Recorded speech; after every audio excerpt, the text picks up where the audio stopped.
Alright, so it's time to do equipment maintenance. I've got here today a 150cc Toro Recycler. Here is the model number. I've already drained the oil. I'm going to show you on screen how I did that.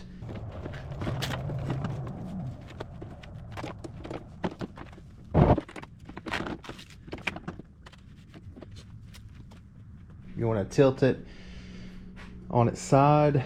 Anytime you tilt the machine, you want to tilt it with the air filter side up. Now that the oil is drained, we'll take that cap out. I'm going to use this oil from Toro that we got in the kit. I'll have that linked in the bottom. There's the part number on the oil. And again, I'll have that linked in the bottom for a kit that services this exact lawnmower. I do not get any kind of affiliate link or sponsorship or anything like that, so using that link does not benefit me. So go ahead and subscribe if this video helps you out. I'm going to take the oil and we're going to pour it right in.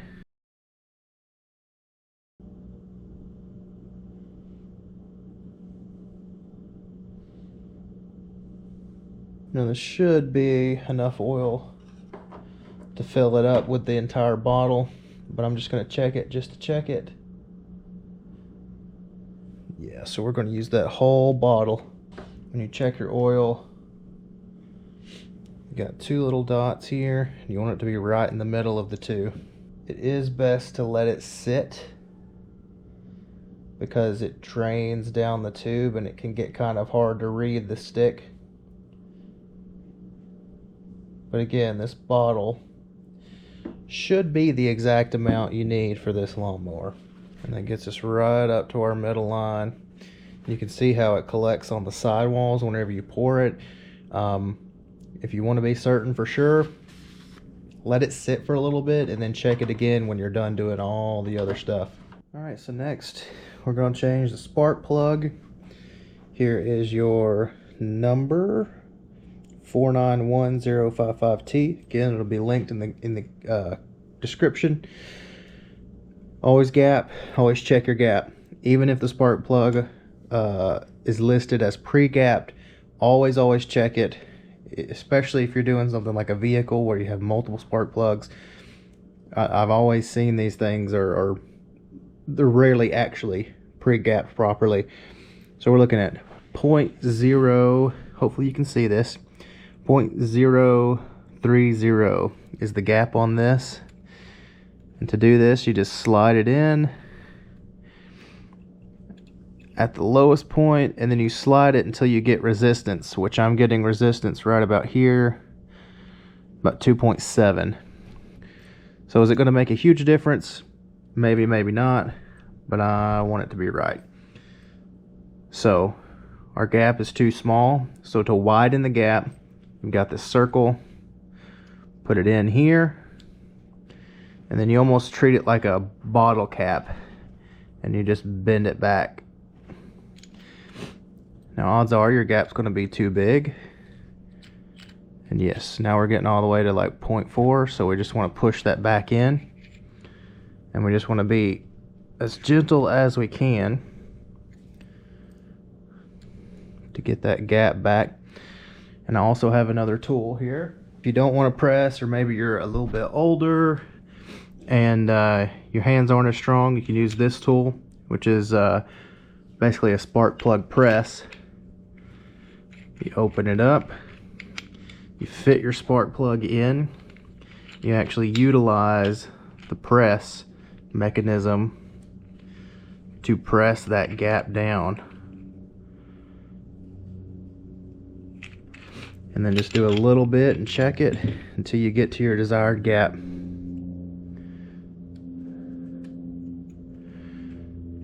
Okay, so we're still quite a bit too big. Still too big. And now we're right at 0.3 with the resistance. This may not be as necessary as I'm making it, but again, I want this thing to run as it should, and part of that is that spark plug gap. Now, your spark plug is going to be right here in the front of the engine. You got your valve cover, you got your muffler, it's right in between the two. Here's close up. Okay. Now we're just going to pull off the boot cover. Give it a little bit of a twist.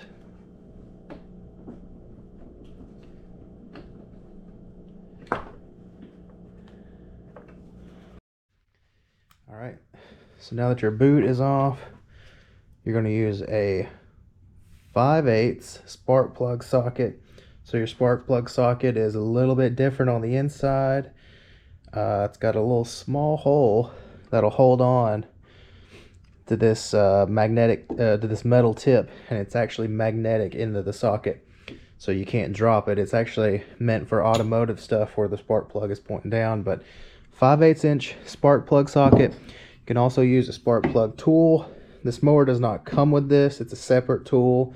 I think I got this one with a weed eater. I've got, like, doing this commercially, I've gotten probably 30 of these sitting around. So spark plug tool will work,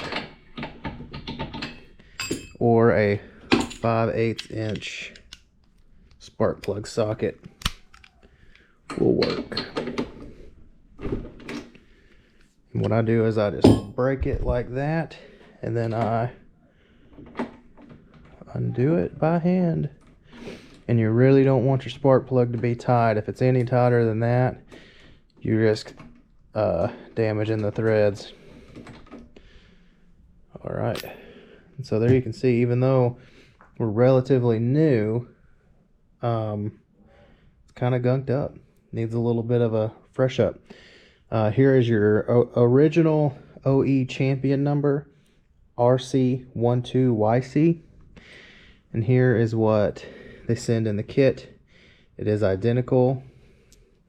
And it has the little Briggs and Stratton logo on it. So this is a proper spark plug. It's just not the OE champion that they send the mower out with. So once you have it gapped and you got the old one out, you can put it in there. And a little trick, just so you don't cross thread these, instead of turning it clockwise, if you turn it counterclockwise first, you'll actually feel a little click when the spark plug is seated. When that thread drops in, then you know you're not going to be cross threaded. It's just a little minor trick that I use when I do spark plugs, because again, you really don't want to damage this part and have to deal with fixing that, or if you even can fix it. So put it hand tight snug, then I'll go back in with my spark plug tool and then just snug it up. And that's all you got to do. Take your spark plug boot, slide it over top until you feel it click. Now your spark plug is fresh and ready to go. Now before we move on, I want to check the gap on my old spark plug, and it can't even fit into the 0.20. So this spark plug is, the old spark plug was very short, very shallow on its gap. Hopefully that'll make this thing run a little bit more smooth. Rolling on over to the air filter. Got part number 593260 C2H4. Here's your air filter cover. You got one clip on top. I'm just going to pull up on it, and then it falls right out. Now you can see mine, just to prove that it gets used. It's very dirty. Here's the new one in comparison. I'm really bad about keeping up with my air filters, but I bought a bunch this year, so we're going to stay on top of that. Take some compressed air and blow this out, because right behind this is your carburetor, and all this dust has a risk of getting in there. And you don't need to have a machine compressor. You can do this with just like a can of compressed air. Don't do much. You just have to get the loose stuff out, and then it just slides right on. Orientation does not matter, and if it does, some better mechanics than me will tell you in the comments.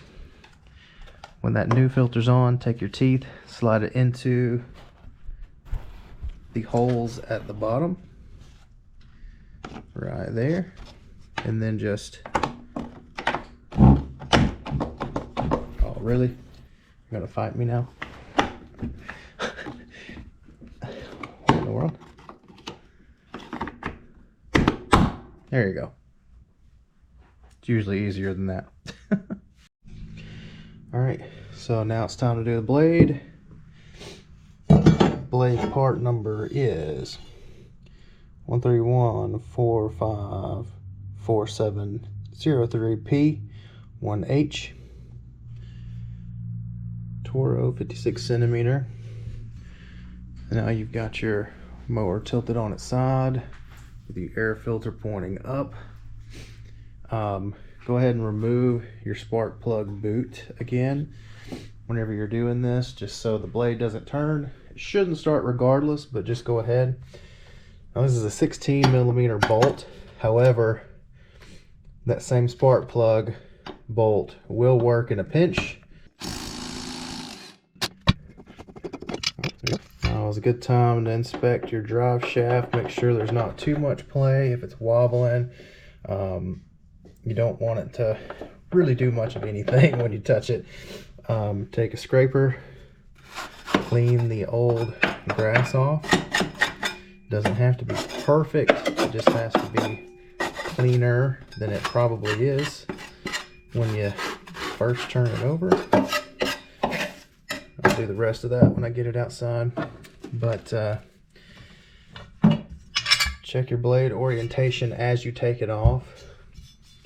You want to make sure that your blades, the sharp side is on the bottom and your wings are going up.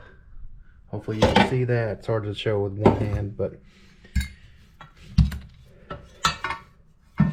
this particular mower has 2 holes, and on other machines those holes will actually hold the mower in, but this one does not. They just kind of line up. And we're just gonna put you in there, tighten it by hand, make sure you're centered as well as you can, make sure those holes line up.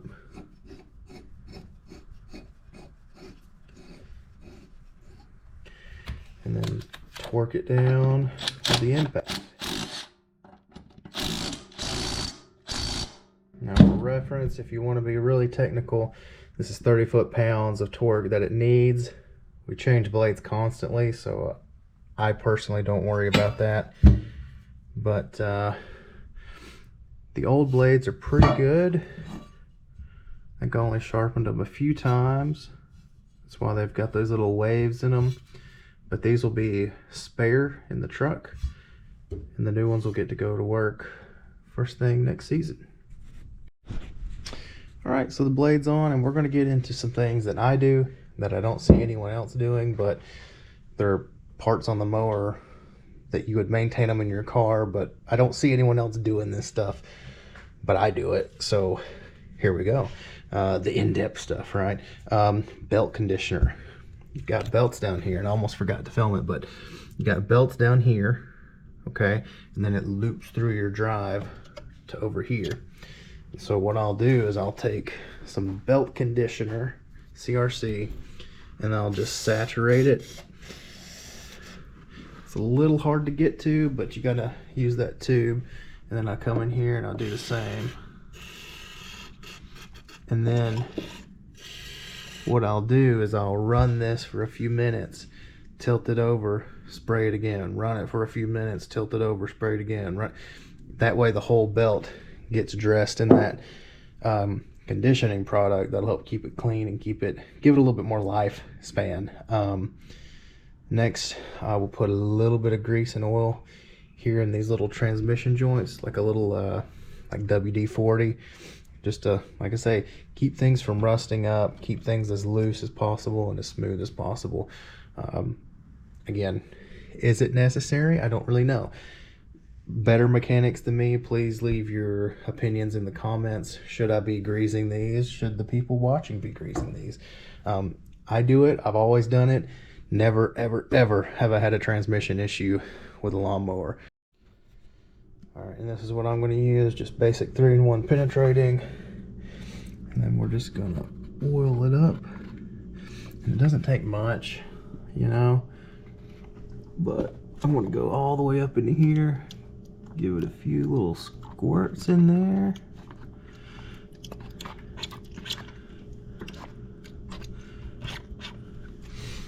And then that should be good for a little while. And now I'll do that a few times a year. And it, like I say, it just really gets the job done. And what I'm doing here is I'm turning the wheel to let that drive shaft turn. And then I'm gonna set the mower up on its back, and I'm gonna oil these parts that I can't get to with it at this angle.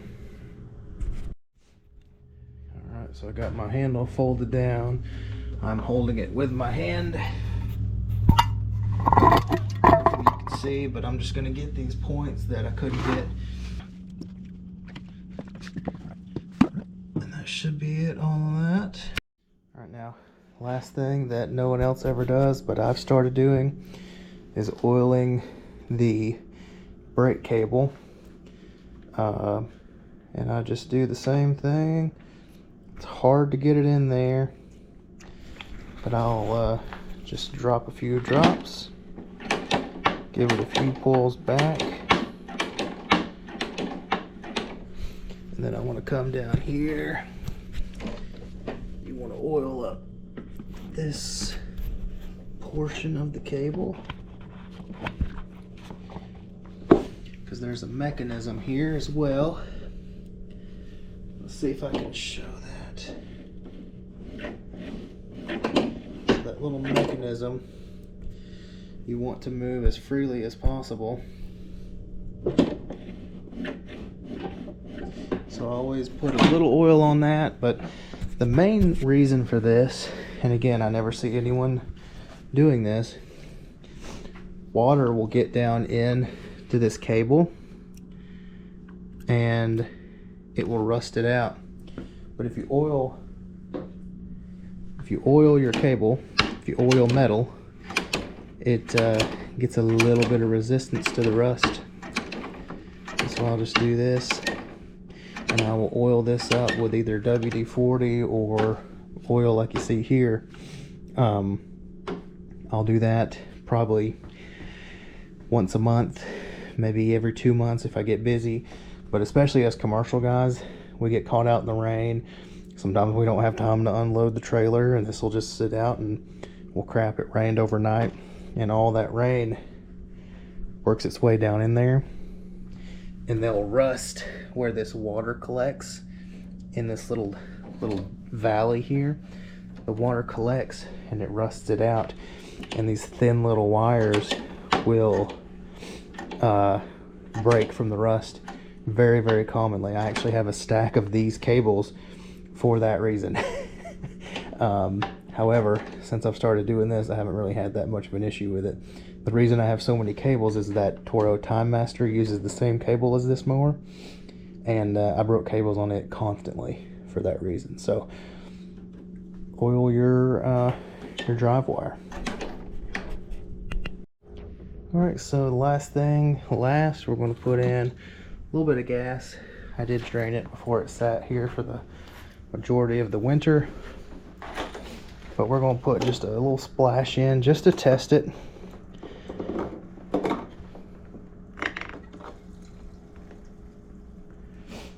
This is a Sure Can, if you're curious. I'm just going to put a splash in, and then the kit that we bought, that is linked in the description, came with this power treatment or power performance, whatever. Don't know anything about it, but I'm gonna throw it in there. It's a fuel stabilizer, so I'm gonna throw it in there because the thing is gonna sit until March, which is about 2 months away from now, and then we're gonna fire it up, make sure I didn't mess anything up in this process.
there we go.